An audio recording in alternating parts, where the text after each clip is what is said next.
Hi, guys, and welcome back to the That's Where I'm At podcast. If you're only listening today, I hope you'll go check out and subscribe to the YouTube channel where you can see our beautiful faces and leave some love for our guests. Today on the show, I have Jubilee. Jubilee is a content creator and the host of two podcasts, Healedish and the Overshare Hour. She shares her story of joining a cult, getting married to an abusive man because of a prophecy, and getting divorced over a Disney burger. She now speaks about all things religious trauma, purity culture, and deconstruction. So, Jubilee, welcome to the show. Thank you so much for having me. I'm excited to be here. I'm so glad you're here. You just speak on just like light things, just very light and airy. All happy things, no serious topics over here. So, I can so resonate, watching you on social media, listening to you with the purity culture and all that. So I didn't grow up that way, but I tortured my children into that. So I was the mom who dragged them to all the things you're talking about. I'm like, I was that mom, but that's okay. we live, learn. That's exactly it. I've learned along the way. We're all, deconstructing and all that. So it's been interesting. I love to see other people doing the work too, because you know how you start to feel kind of alone, right? Especially when you've been in a community. And I don't know if you felt that way, like as you start to be like, wait, what's going on? What am I thinking? What am I feeling? As you're unraveling everything, you're going to lose your entire community. How was that for you? Oh, it's isolating. It's really hard because I think, especially when you're in high control religious systems, they teach you to not walk in life with people who might lead you Yeah. astray. So it's hard because as you're talking to your friends about, like, I have these questions, they're automatically going to put up boundaries with you because they don't want it to affect their faith. So it just naturally, even if the other people have good intentions, it just naturally, the relationships kind of fizzle from there. And I would say that's probably the hardest part of Yeah. deconstruction is the lack Mhm. of community. Yeah, and for me, everything fell apart. The church was the first thing I started unraveling, and then my marriage, friendships, my family, everything kind of unraveled, but because I changed, right? And so I never put a demand on anybody else, but everything around you becomes different, right? It just becomes a different thing. And I had the hardest time with that. I just thought like people are just going to rally around me. And oh, you were married to an abuser. We're going to rally around you. And then people going like, "Are you sure? And you should really stay and pray." And I'm like, "I did that for 25 years. I'm not going to do that anymore." And so that to me was the most surprising thing, calling my coach sobbing, saying, "So I have no friends. This is it. I'm not going to have friends. This is just me." Especially, when you divorce an abuser in these sorts of circles, it's hard because you're taught that we should always forgive, we need to Yeah. forgive or we won't be forgiven. So I know with my ex, we'll get into it, but with my ex, he offered to go to an abuser program, do all of the therapy. And Wow. I had some Christians telling me, what else do you want him to do? He's doing all of the stuff. He's doing all of the things to make it right. And I was like, I don't want to die though, you Yes, know? exactly. Yeah, we'll get into that. But it's like, I just don't want him to try and kill me. Like, those are things I don't want. So it's almost like you end up being the bad person in the scenario, For despite the sure. fact of having endured so many years of abuse. Yeah, for sure. And I have some, for anyone who wants a Christian perspective, I have those resources on my website because the God hates divorce scripture is thrown around and used as a sword. And I'm like, there are people who will tell you that you do not have to stay in abuse. So I want to start the conversation with really like why you decided to start talking and then take us all the way back to like how you got into the cult and all that stuff. Oh, so why I started talking about it on Yeah. and everything? Yeah. Yeah. Well, gosh, I don't even know. I think I've always been a really open person. So even when I was in my abusive marriage, at the time I was like trying to be a Disney blogger. So I was already very used to social media and trying Okay. to and my life and everything, despite the fact that I was definitely just showing a very flowery sense of Of course. going on. Um, yeah, but I ended up posting for Domestic Violence Awareness Month. And yeah, I just had some posts that really gained traction, people seeming to care what I had to say. And Mhm. I started to feel like I wanted to raise awareness about Bethel and the cult. And Mhm. that's really when I would say it took off, because I didn't start posting thinking I'm going to be a deconstruction religious trauma page or anything. I was Right. just trying to share my healing process and everything that I had gone through. And I kind of just fell into all of this. And it's been amazing. It's been so healing. I think it Yeah. really helps replace as much as you can the community that you lose when you leave those systems. Well, you realize that other people feel the same way you do. And so there's a new community out there. So tell me how you ended up at Bethel and joining the cult.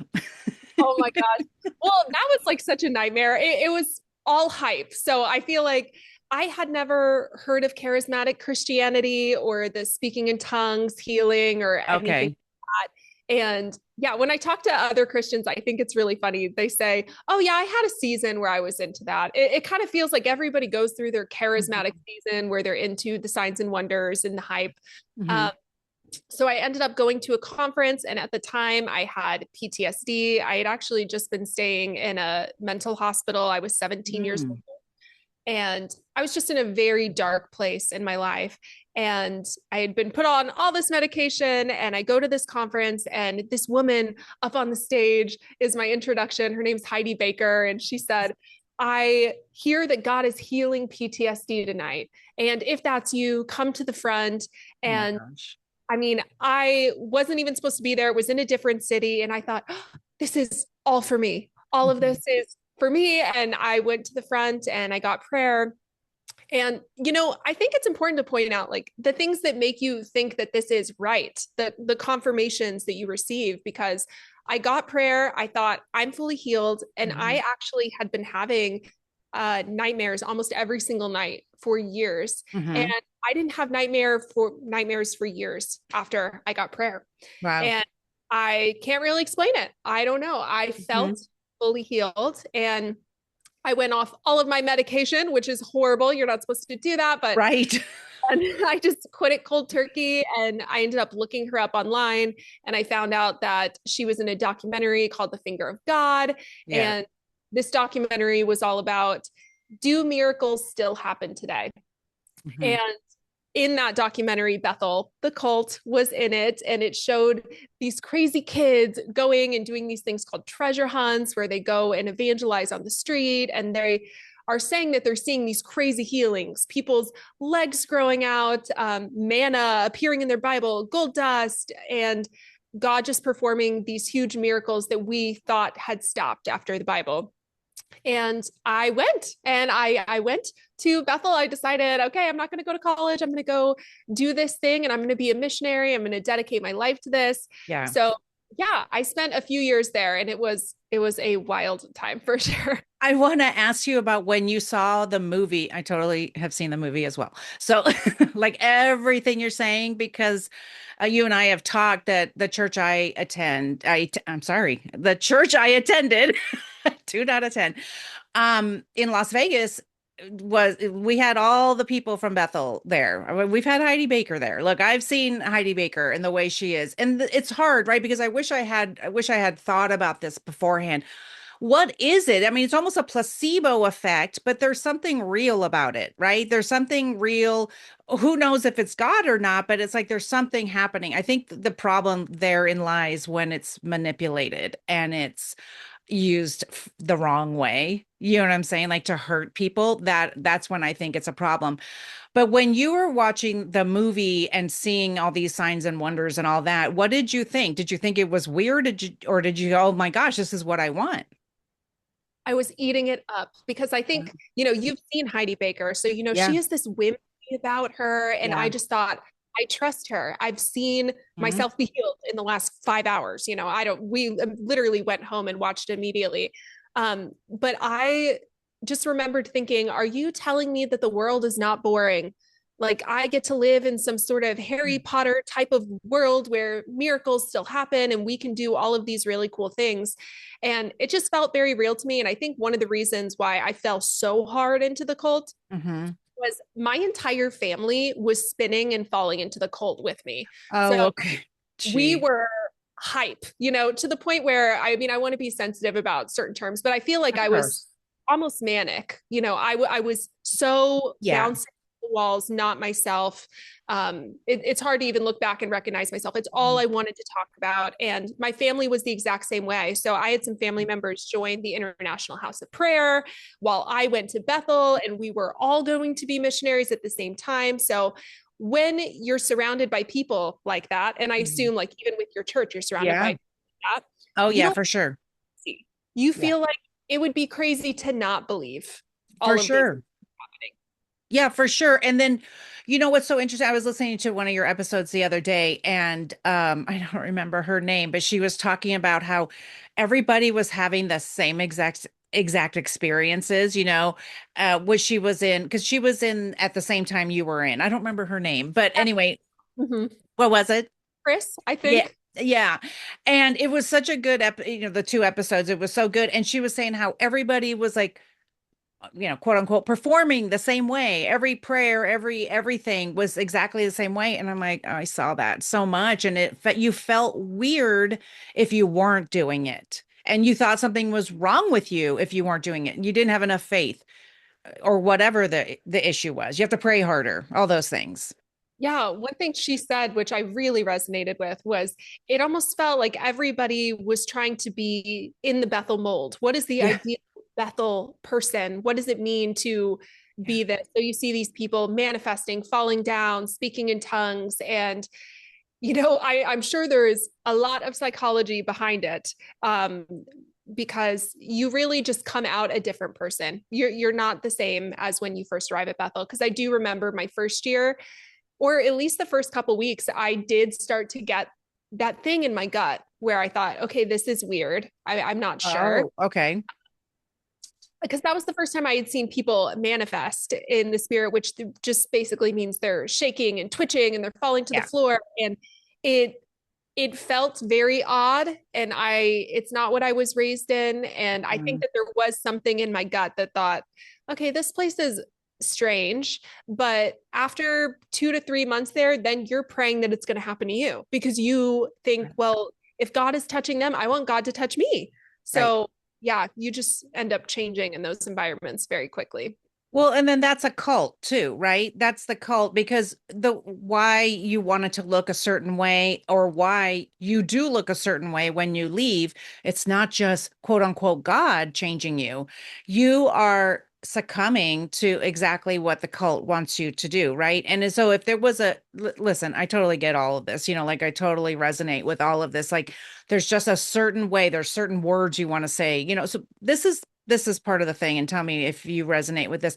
It's like we were just saying, losing your community. You will lose your community or be looked at as a little different, and I was like so amazed by your guest who was like, she was like, I'm not gonna do that. I was just like, this is amazing. I never would have had the bravery to do that at all. I know.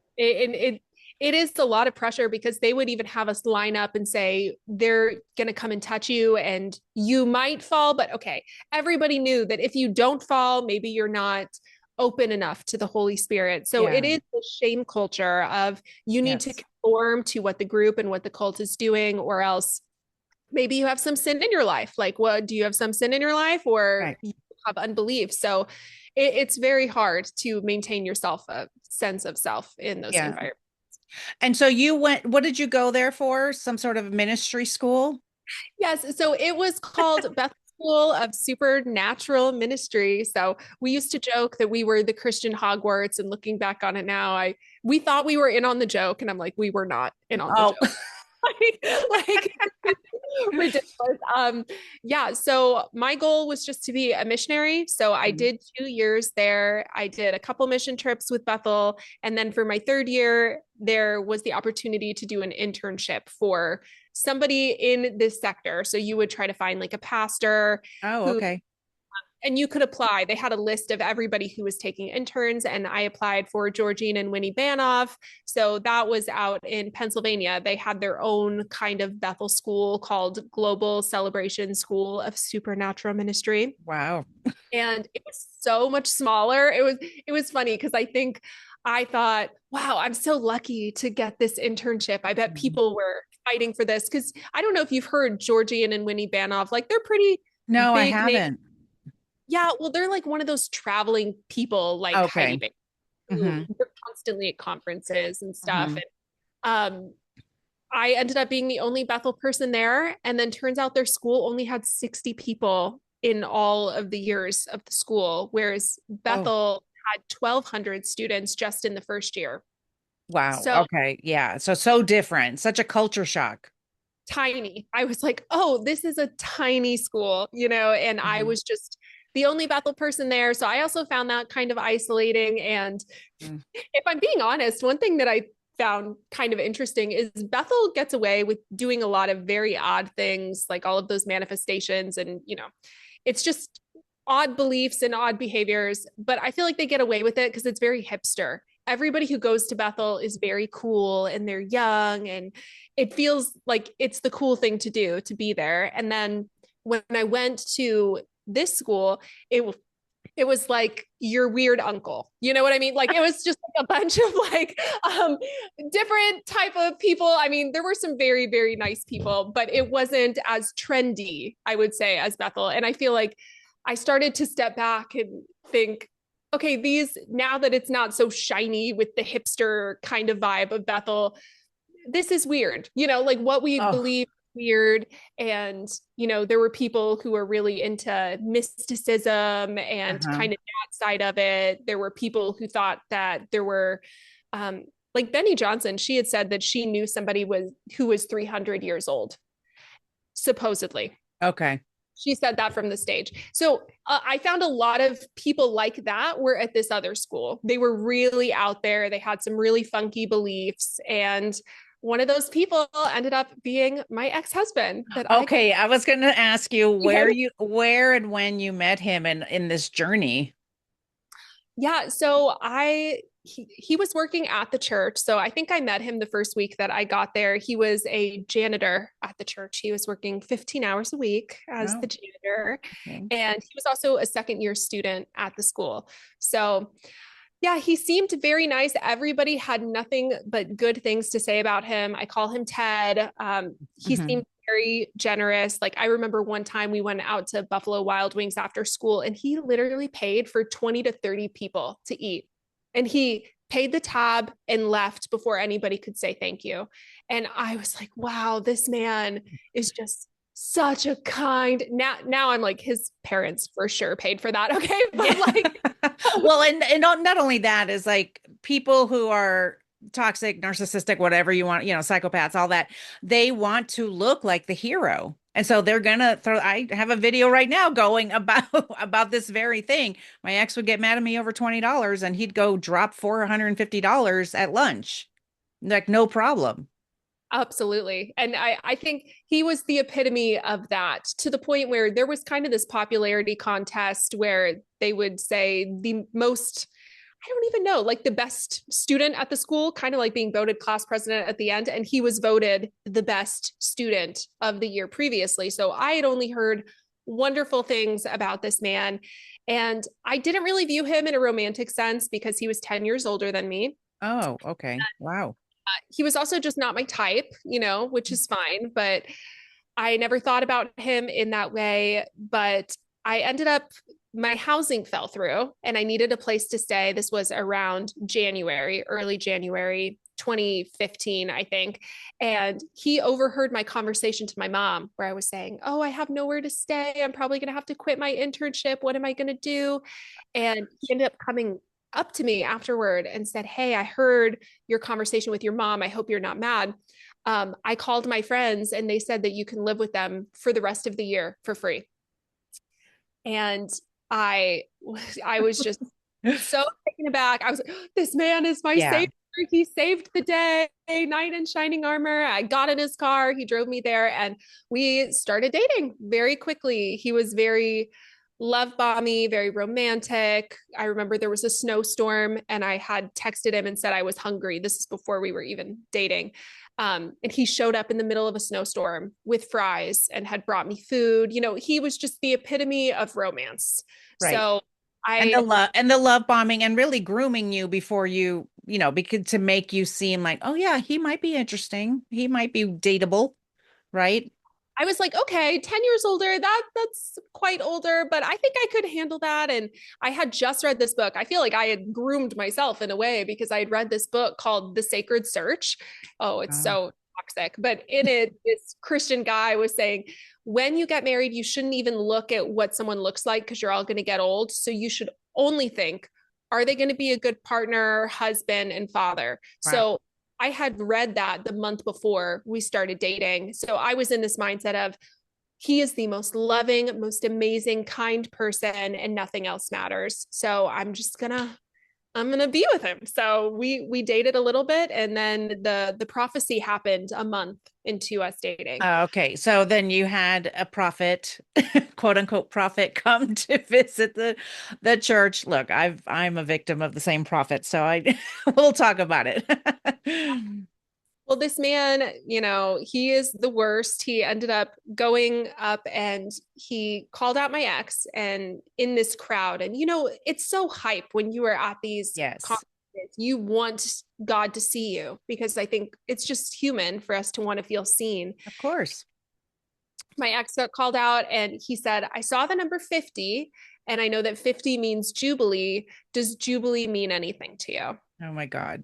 And looking back, it's such baloney because that was on my Facebook. And we know now this guy has since been exposed for Yeah. the fact that he would get all of this stuff off of Facebook and through looking people up in advance. So, yeah, he said, well, God is giving you this girl. And I wasn't even in the room. I was working down the hill at the time at a little restaurant. And he also called out where I worked. He said, does she have anything to do with Tomato Pie Cafe? Oh my And God. he was like, yes, she works there. Oh my gosh, it's God. And, the rest of the prophetic word was so generic. He always does these very words of knowledge kind of Uh-huh. prophecies, but Hmm. then the rest of it was pretty generic. So I ended up getting phone calls at the diner from women saying, is Jubilee there? Is Jubilee there? And we were practically famous for the rest of the year. Yeah. Of just people being so obsessed with our love story. The prophet guy posted it on YouTube. It was all over my Facebook. People, Same. Yeah.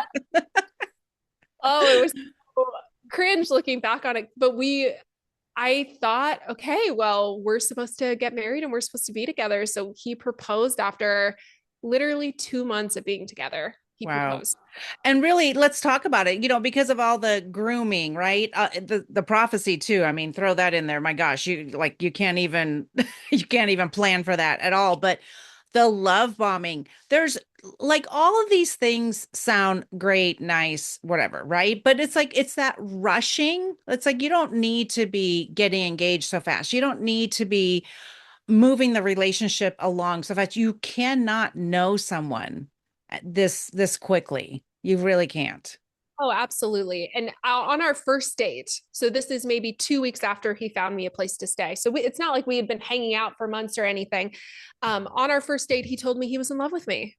Yeah. And, I was like, oh, this is so sweet. And it's funny. I think I was raised to think that those sorts of things really do happen Yeah. because my grandparents met in a way like that and they got engaged, married and pregnant with my uncle within 6 months and they were together for 50 years and my Mhm. parents said that they had seen each other across the sanctuary at their Bible college. And when they met eyes, they knew that they were going to get married. And I was so primed to believe that that is how love works. And also, it's what I wanted for myself. I wanted to feel chosen and feel seen. And he very much chose me, and was Of willing to course. do and say whatever he could to get me to settle down with him. Mhm. And I did. So, yeah, we got Well, married and very quickly. I mean, we're societalized that way too, and the fairy tales and Disney, which love Disney and will but I mean, it's like all these poor princesses are all gaslit. Like, come on, get it together. But we are societalized that way. And for me, that's what I wanted. And it's like looking at my parents who were together till the end. I'm like, my mom didn't have choices. She couldn't have left anyway, even if she wanted to leave. Like there was no, you know, it's like it's not like women had a lot of choices. You couldn't even get a credit card or a loan or anything without a man. So and so when people are like, "Oh, grandma stayed." No, grandma didn't have a choice. She didn't have a choice but to stay. So I don't know. I mean, that's just I know that we talk about that that there was a commitment thing and it's like, yeah, but we don't know because they didn't have as many choices and now we have so many more choices and that's why I like to talk about it because we don't realize and for me, my gosh, being chosen and loved, yeah, that was the goal for me too. That's why my relationship was so fast too. And I was like, oh, he loves somebody loves me. Let's do it. I know. And it just felt like such an answer to prayer. And especially like in these atmospheres, it's so easy to think that everything is a confirmation of what you Mhm. already believe. Yeah. So I've had so many people, they drive me nuts. Some Bethel people, they see my videos Yes. after all this stuff came out with the prophet, and they say, well, you're supposed to test the word. You're supposed to test the word with your spirit, and nobody made you do anything. And listen, I hear that. Oh, I hear that. But okay.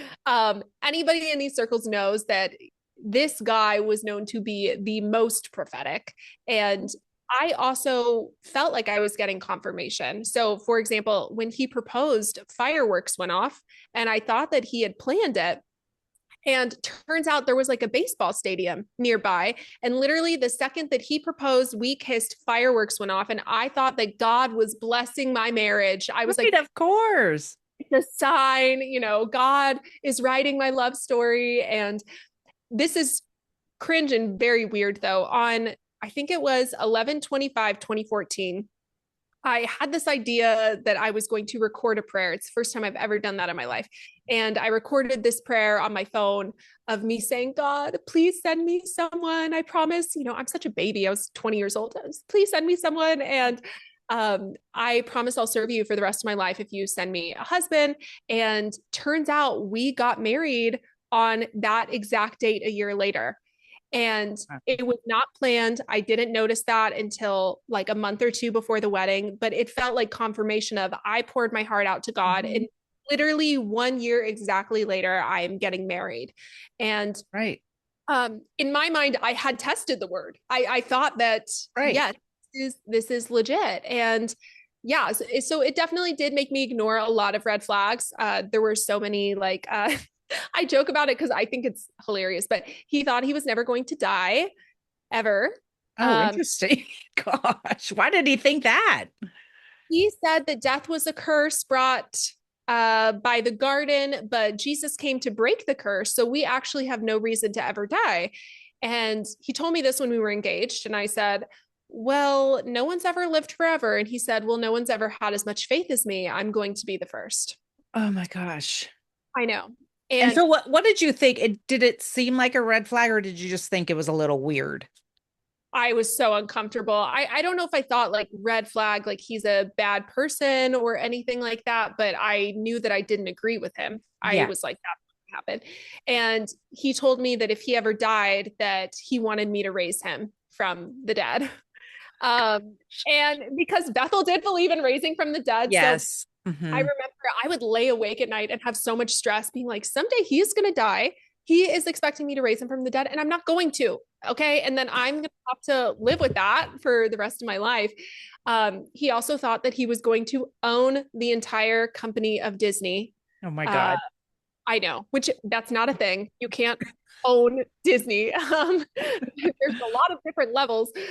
So he was just so delusional. And I Yeah. think what's interesting is that during our engagement, I ended up developing fibromyalgia and I had extreme chronic pain. And to the point where on our honeymoon, I had to stop at every single bench to take a rest Hmm. at Disney because that's where we honeymooned. But it was my body kicking and screaming, telling me that this was not Yeah. right.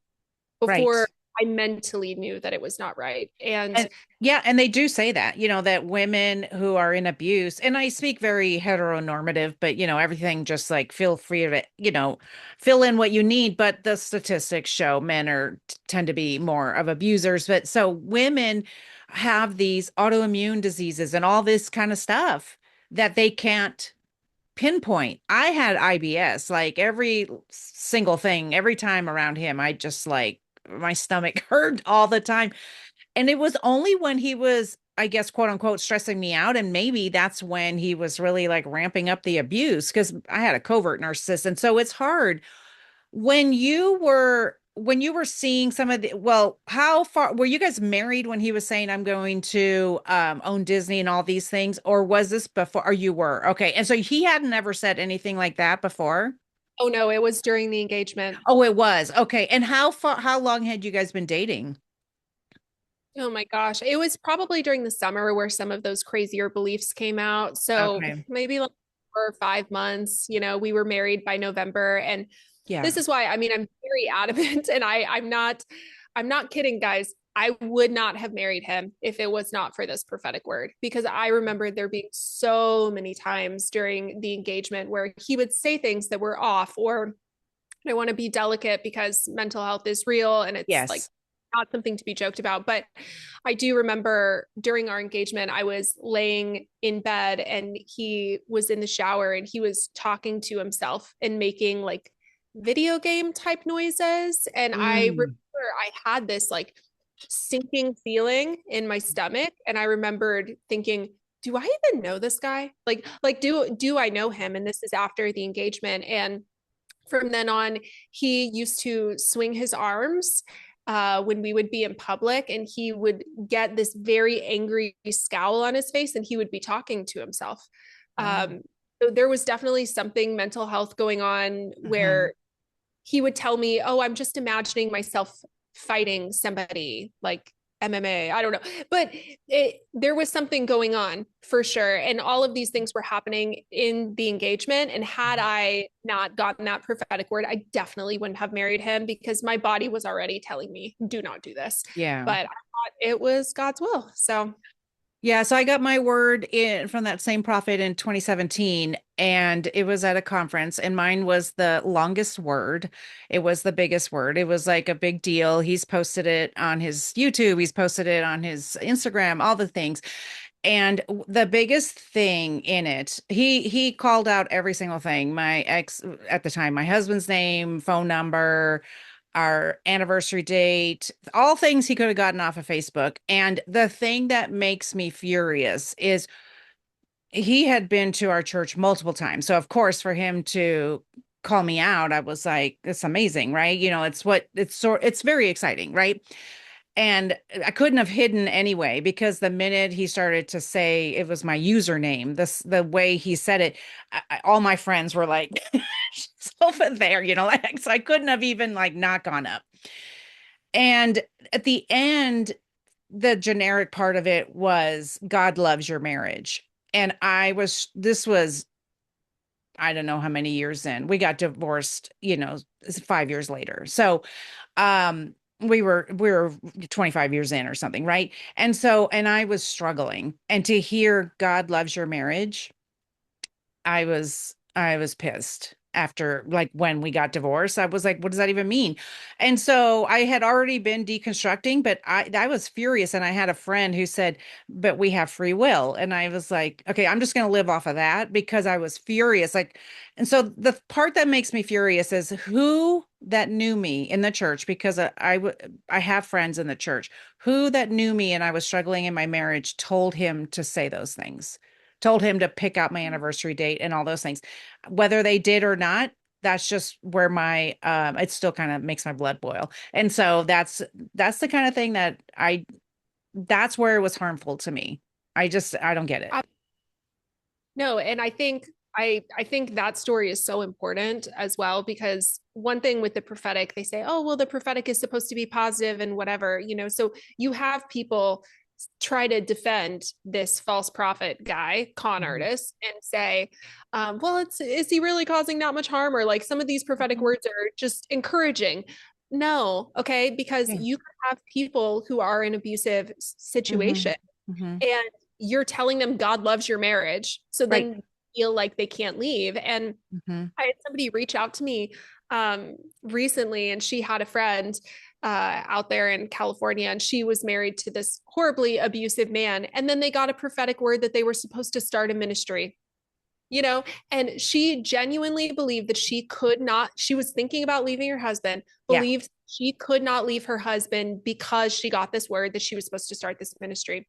And it's like, these people just say things. Okay. And I Right. mean, it's horrible because you're locking somebody into a life and making them think that that's what God wants for their life and to not trust their Mm-hmm. own gut on what they're experiencing. And so Yeah. even if you give these prophetic words that you might think are innocent or, well, Mm-hmm. how could that be bad to say that God loves their marriage? Right. No, it is. You're locking people into unsafe situations Yeah. when you say stuff like that. Yeah, and what I did was my ex was not a believer in any way, and so but what I did was I went home and showed him the video because it was already up on the church website. So I showed him the video, in hopes because I spent 3 decades showing him my PowerPoint of this is how you're treating me wrong.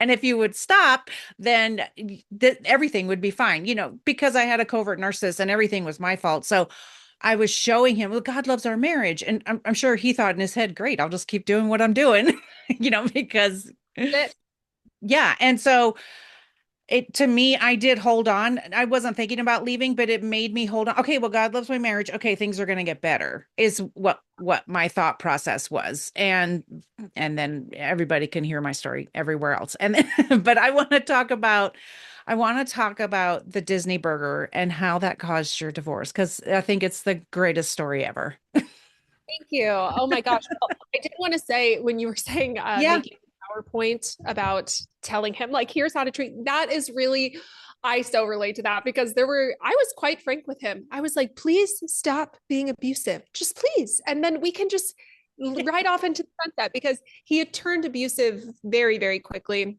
Mhm. into like a week before actually the wedding. And then just it spiraled from there. So it was verbal Yeah. abuse, um, oh my gosh, he used to throw away my sleeping medication because my sleeping medication, or he would try and threaten to throw it away because he knew I needed it for my chronic pain flares to be able to get good rest. So during the middle of fights, he would do that. He would drive quickly, and then it did turn physical, and he ended up strangling me one Mhm. time before the Disney World Burger incident. So that's like kind of setting the scene. That is the type of Yeah. marriage. And I'm thinking, okay, hopefully he doesn't end up killing me. I remember reading news stories and thinking, this could be me. I could see Right. him doing this. So I was living in a lot of fear at the time, but I was Yeah. also very happy in certain ways because I had just started working for what's it called? An actor who was living in Atlanta while he was shooting a film. I was a nanny for his kids, Mhm.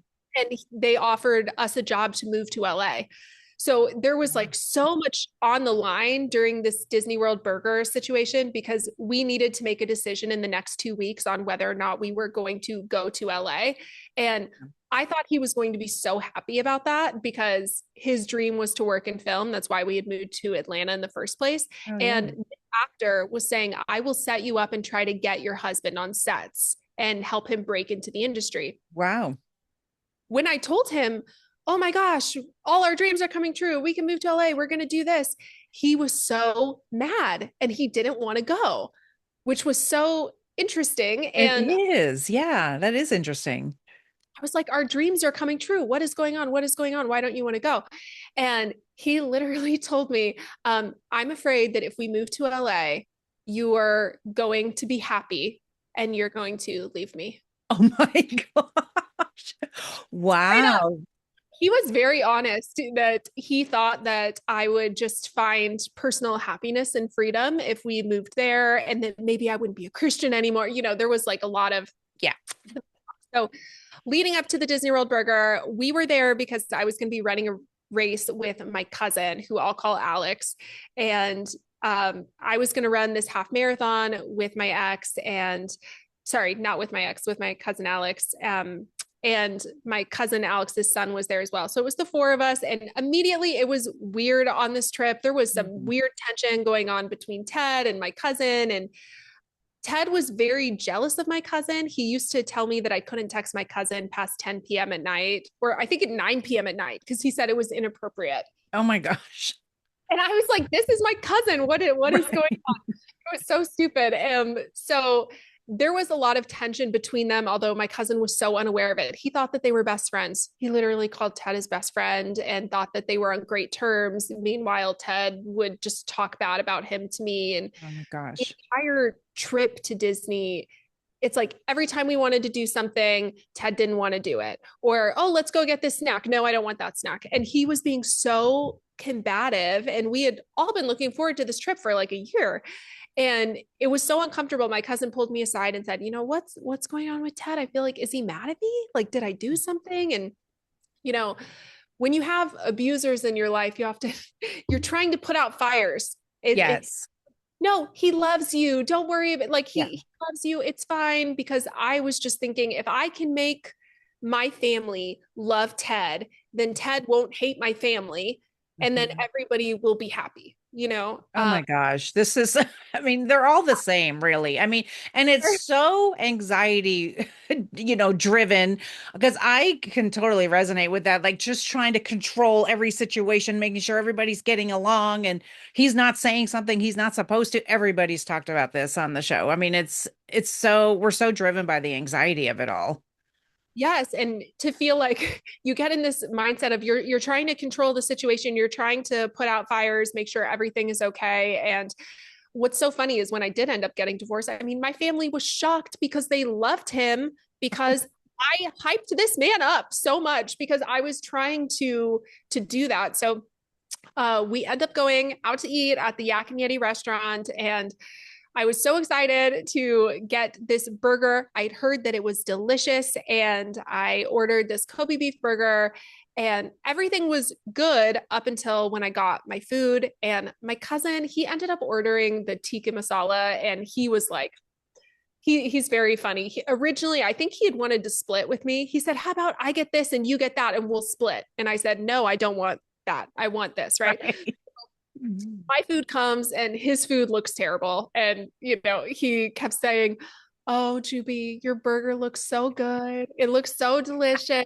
I really wish I'd gotten that. And I can take a hint. So I was like, would you like a bite of my burger? And he said yes. So I took my fork. I did not hand him the burger. I took my fork and I gave him a bite of my burger.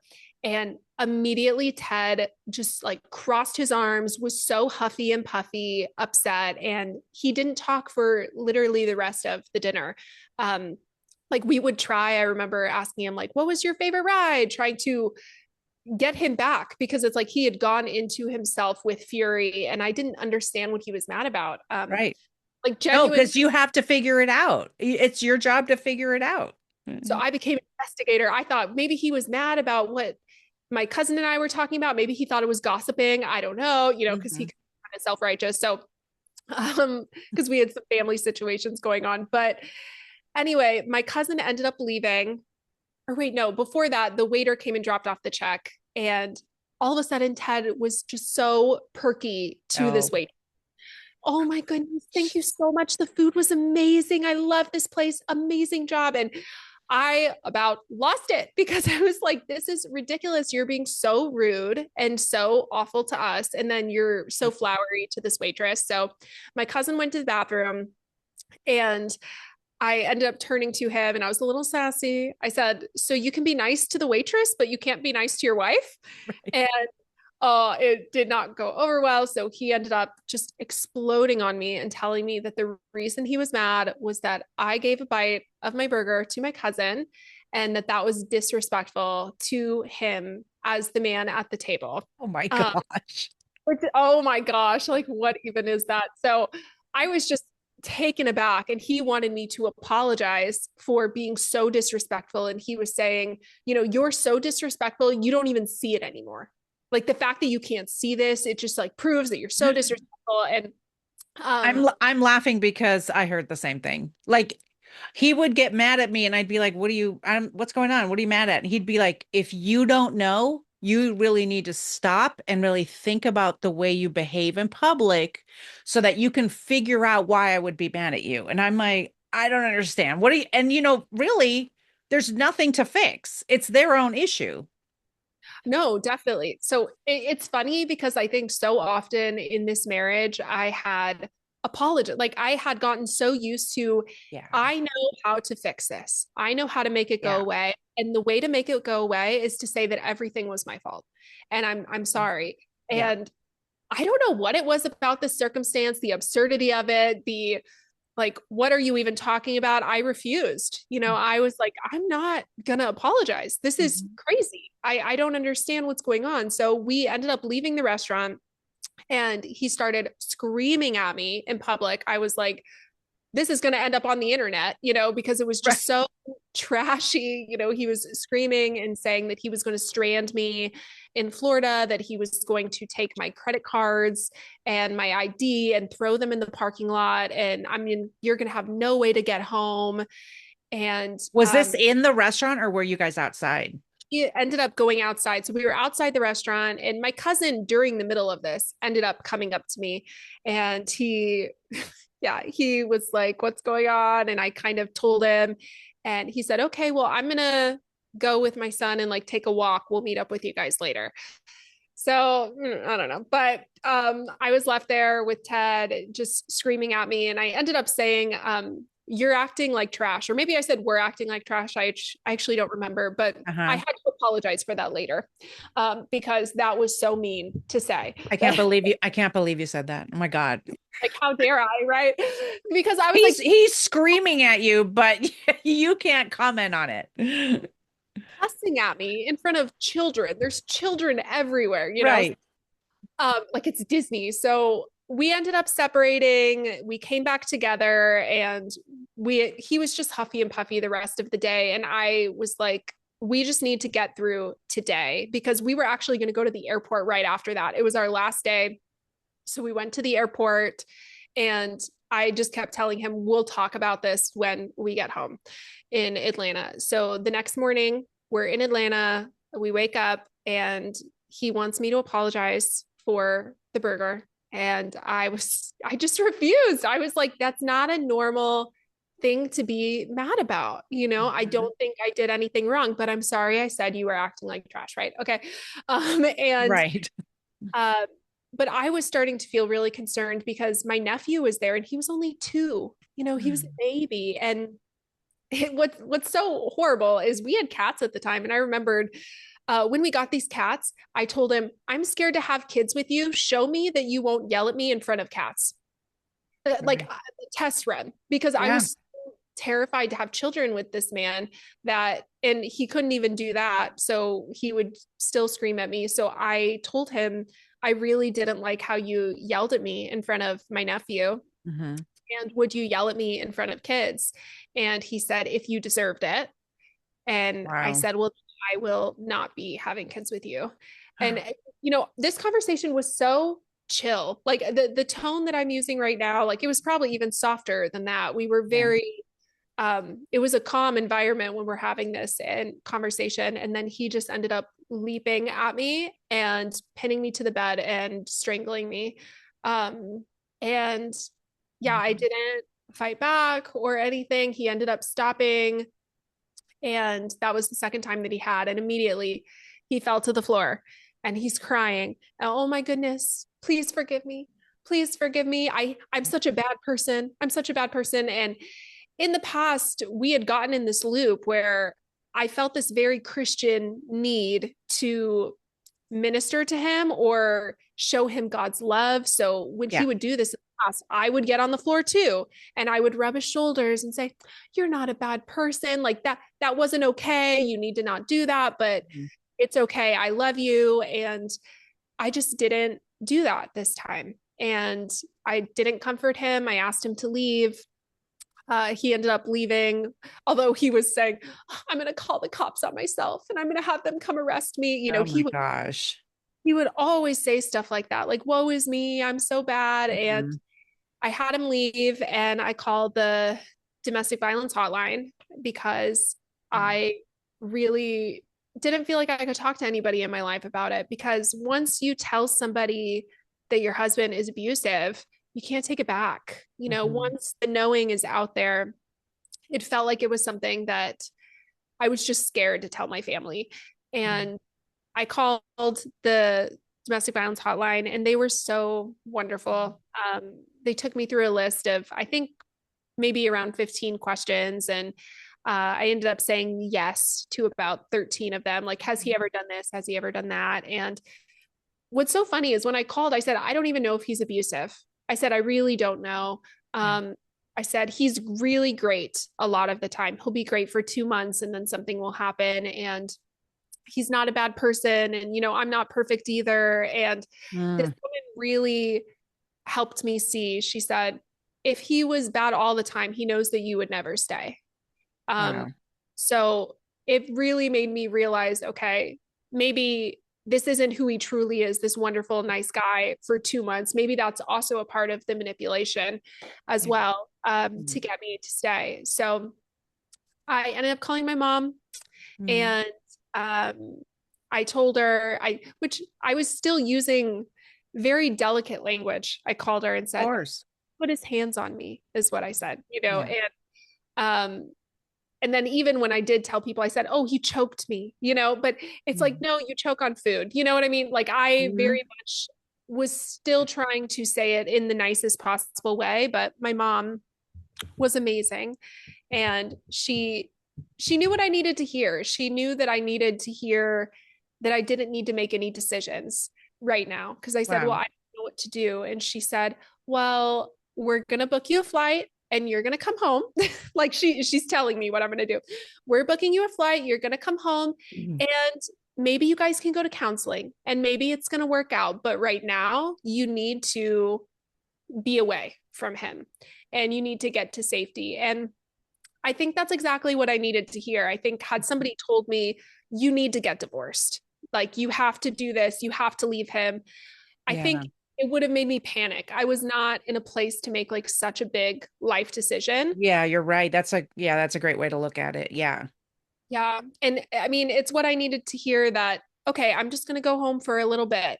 And that's how I phrased it to him. Although a part of me definitely knew that, okay, maybe I am getting divorced. Maybe I Mhm. won't see him again. And actually, I ended up giving him a goodbye kiss at the airport. It was 2 days later, I think I ended up leaving and gave him a kiss at the airport. And I remembered thinking to myself, I think this is the last time I'm ever seeing you. And it felt like a Mhm. kiss goodbye, goodbye to this part of my life, goodbye to all of this. And he was very unaware. He thought that this was going to be a short thing. But I knew that if he really knew that I was considering leaving him for good, he would not let me leave. So I was Right. very much in survival mode of just Yeah. tell this man what he needs to hear Yes. to get to safety as fast as possible. So, And uh, that's really what, and that's a good point to make, that we leave, even if we're not in physical danger, we leave quietly and strategically, because you don't know what's going to happen, because you guys were having a calm conversation and then he went at you. And so you don't know what's going to happen. And I want to ask you a question that is going to come out wrong, but I want to know, why do you feel like you didn't fight back? Where was your mental state there? And don't take offense. You know what I mean by that. not, I'm not. I think it was just shock. I also Yeah. think like done Yeah. it before and I didn't fight back before. Um, so I really do just think it was shock. Yeah. Yeah. Yeah, that makes sense. I mean, no, and I just was curious because that makes a lot of sense. It just really you go into such survival mode that it's almost like, well, this thing is happening. This is what's happening right now. Yeah. I think maybe actually, maybe it was a bit of the freeze response mixed with like internally the fawn response, because I think I knew that if Yeah. I fought back, it would escalate it. Like Yeah, if that I makes sense. Yeah. fight back, then we're like brawling, or then like maybe Mhm. he'll take it even further. And actually, I feel like maybe that's what would have happened had I fought. Not to say people shouldn't fight back. I'm just saying me personally in that situation. I think in my mind, I was also doing that risk assessment of if I just lay here, will he stop? Yeah. Will he stop? And he did. So, Yeah. And that makes sense. Yeah. And I totally get that. The freeze and fawn. Oh, yes. yes, It's definitely. such part of the survival. So when you went home, you never went back or did anything? Okay. What happened from there?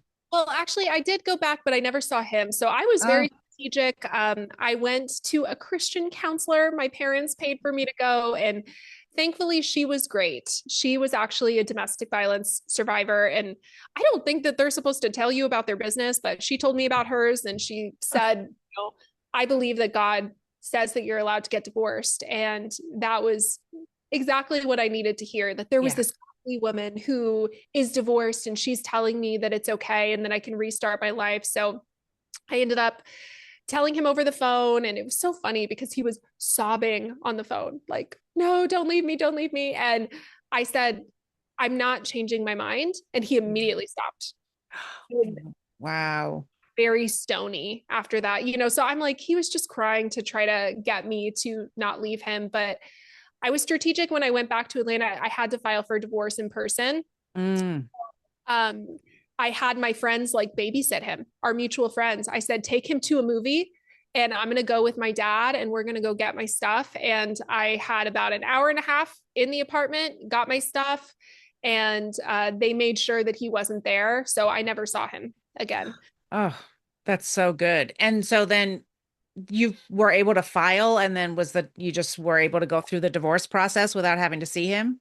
Yes, it was so lucky because so that was in January 2020. And I filed for divorce, I believe, on May 8th or 9th of 2020, or sorry, March 8th or 9th. Oh my gosh, you did get lucky. Wow. It was right before the pandemic. And I remember, we were washing our hands on the flight because we knew that something was going on. And because of COVID, they were doing all divorces over Zoom. Oh, It was a dream scenario. And we were divorced by early July. It went through so quickly. And he got a lawyer, probably because he was afraid I was going to put him in prison. I did file a police report and file for a restraining order mhm. after I filed for divorce. But what's it called? Oh, he got a lawyer because I think they were afraid I was going to press charges against him, which I didn't end up doing, which in hindsight, have mixed feelings about. Mhm. But what's it called? Oh, his lawyer like gave me everything I wanted, which was for him to take on all our debt because he was like a big spender. We had a lot of credit card Mhm. debt and he just took all of it. And I let him have the car. I let him have everything in the house. And I just said, I just want to be out with Mhm. no money and no debt. Like just set me free is all I asked for in the divorce. And Yeah. he gave that to me. So I Oh, think he was afraid I was going to press charges, but his lawyer was very nice to me, actually. Like she was a woman, and I think she understood her client was like not a great person, So yeah. she she was kind to me in our interactions. Oh my gosh. That's that's such an amazing story of like everything you've been through and such survival and everything. It's just oh my gosh. And then now you're doing two different podcasts to really talk about this. Not only were you on social media, so now you're doing the podcast, which is such a natural way to go. I was like, I was doing social media. I'm like, you got to get on a podcast. We got to reach more people here. So tell me about the podcasts and what they're about.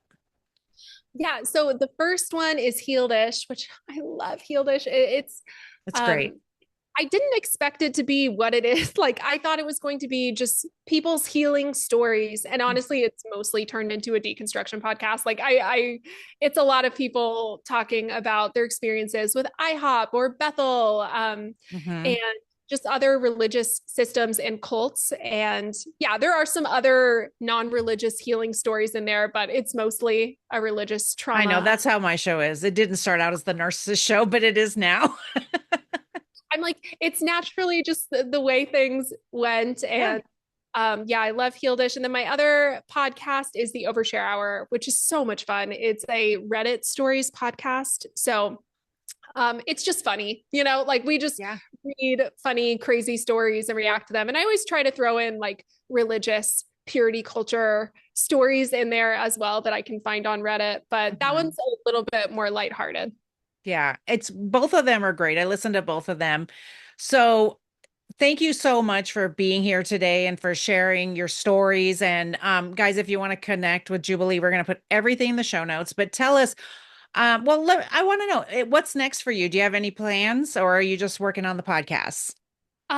So big plans are to write my memoir. So I'm Awesome. actually in the middle of writing it right now. And as we speak, a book proposal is on the table and we're starting to submit that soon. So I'm hoping that I'm going to be able to publish this book and it'll go into all of the stuff with Bethel and the Disney World Burger and just Yeah.